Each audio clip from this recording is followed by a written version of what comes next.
If there's something holding you back, even if it's dear to you, you have to let it go. You seriously have to let it go, because there isn't anything more important than progressing forward. And cheap sympathy, cheap empathy, cheap nostalgia, none of that is sufficient. None of that will work, because the consequences of not putting things together immediately are dire, and there's no time to wait. God only knows what will happen to you if you put your house in order.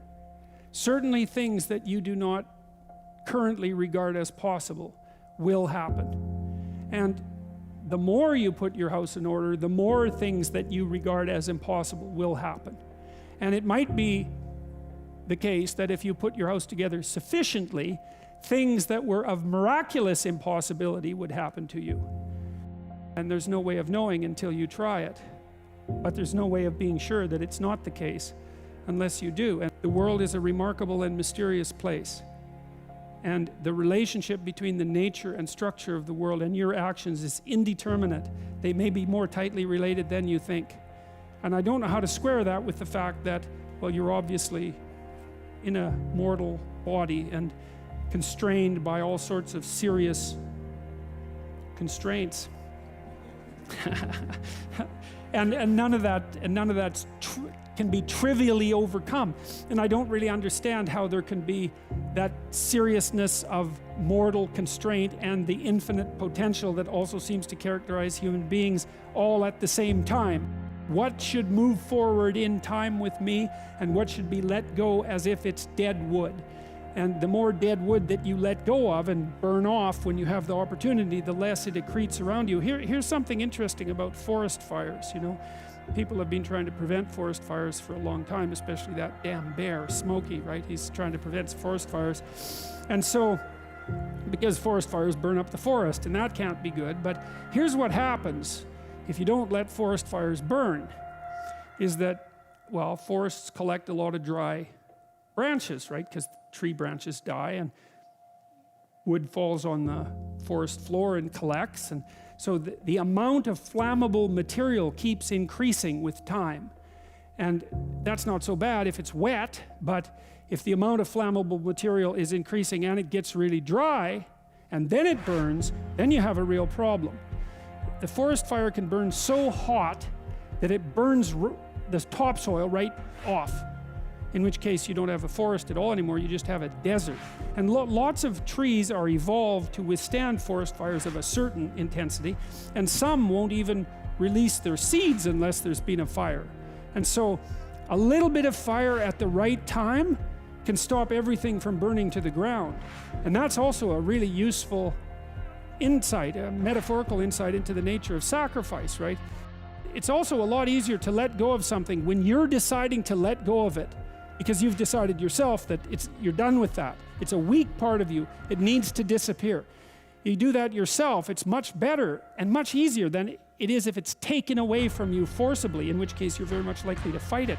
You know, a lot of what people regard as their own personalities and are proud of about their own personalities aren't their own personalities at all. They're useless idiosyncrasies that differentiate them trivially from other people. They have no value in and of themselves. They're more like quirks. I remember once I was trying to teach a particularly stubborn student about how to write, and she had written a number of essays in university and got universally walloped for them. And the reason for that was she couldn't write really at all.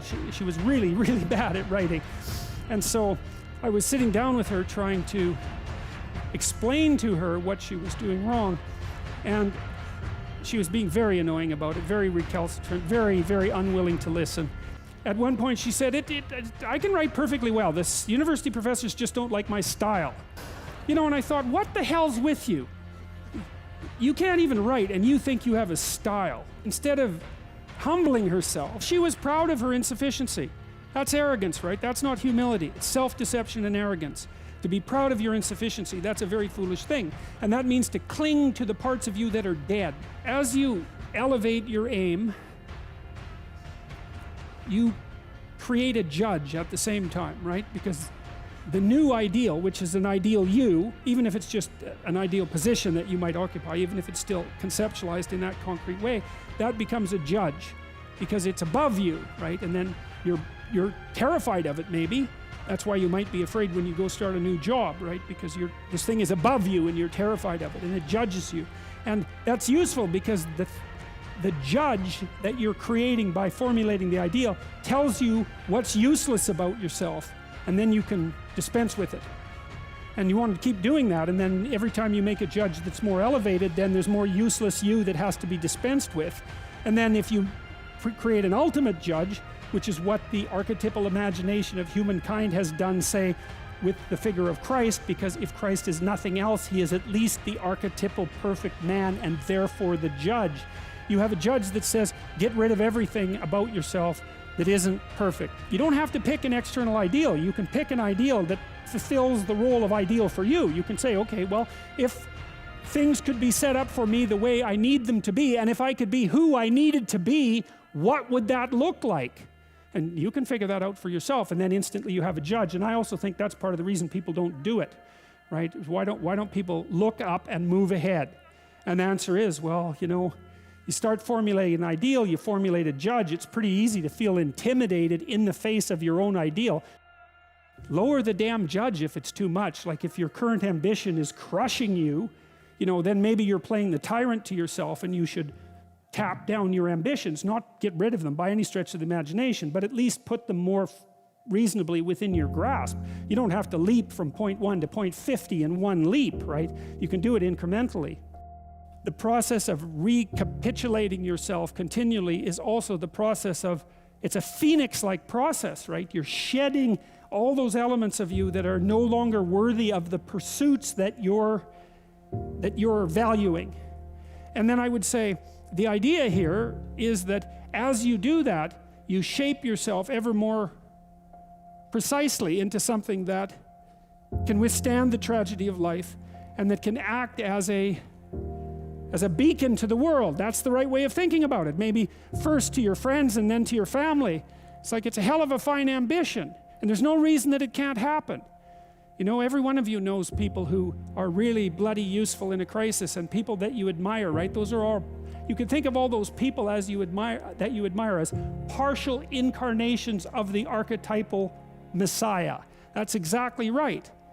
And the more that manifests itself in any given person, then the more generally useful and admirable that person is in a multitude of situations. And we don't know the limit to that. But people can be unbelievably good for things, you know. It's really something to behold.